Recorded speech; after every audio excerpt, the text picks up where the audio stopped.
வீடியோல நம்ம பார்க்க போறது சாப்டர் 1 12th மேத்தமெட்டிக்ஸ்ல சாப்டர் 1 சாப்டர் 1ல எக்ஸசைஸ் நம்பர் 1.1 1.1ல ப்ராப்ளம் நம்பர் 1 பார்க்குறோம். அதாவது find the adjoint of the 2 by 2 matrix. இந்த 2 by 2 மேட்ரிக்ஸ்க்கு நம்ம வந்து அட்ஜாயிண்ட் கண்டுபிடிக்கணும். அட்ஜாயிண்ட் கண்டுபிடிக்கிறதுக்கு நம்ம என்ன செய்யணும் அப்படின்னு சொன்னா ஜஸ்ட் கிவன் மேட்ரிக்ஸை நான் வந்து ஏன்னு சொல்லிட்டு எடுத்துக்கிறேன். ஏன்னு எடுத்துக்கிட்டேன்னா அதுக்கு அட்ஜாயிண்ட் என்ன சொல்லுவாங்க? Adjoint A is equal to இந்த 2 by 2 மேட்ரிக்ஸை பொறுத்த வரைக்கும் அட்ஜாயிண்ட் கண்டுபிடிக்க ரொம்ப ஈஸி. நல்லா கவனிச்சுக்கோங்க. இப்போ இதுதான் டயகனல் எலிமெண்ட்ஸ். இங்க -3 2ன்னு சொல்றாங்க இல்லையா? இதுதான் டயகனல் எலிமெண்ட்ஸ். இந்த டயகனல் எலிமெண்ட்ஸை ஜஸ்ட் இன்டர்சேஞ்ச் பண்ணணும். ஜஸ்ட் இன்டர்சேஞ்ச் பண்ண என்ன இருக்கும்? 2 இருக்கும். இங்க வந்து -3 வந்துடும். ஓகேவா?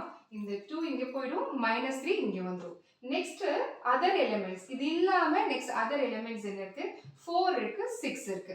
So just change the sign. Change the சைன்னா பிளஸ்னா மைனஸ்னு போடணும், மைனஸ்னா பிளஸ்னு போடணும். சோ தட் இங்க -4 இருக்கு, +4 இருக்கு. சோ தட் -4னு போடலாம். இங்க +6 இருக்குது, அதனால -6னு போடலாம். சோ அட்ஜாயிண்ட் ஆஃப் Aங்கிறது ரொம்ப ஈஸி. That is 2 by 2 மேட்ரிக்ஸ்ல. இதுதான் ஆன்சர்.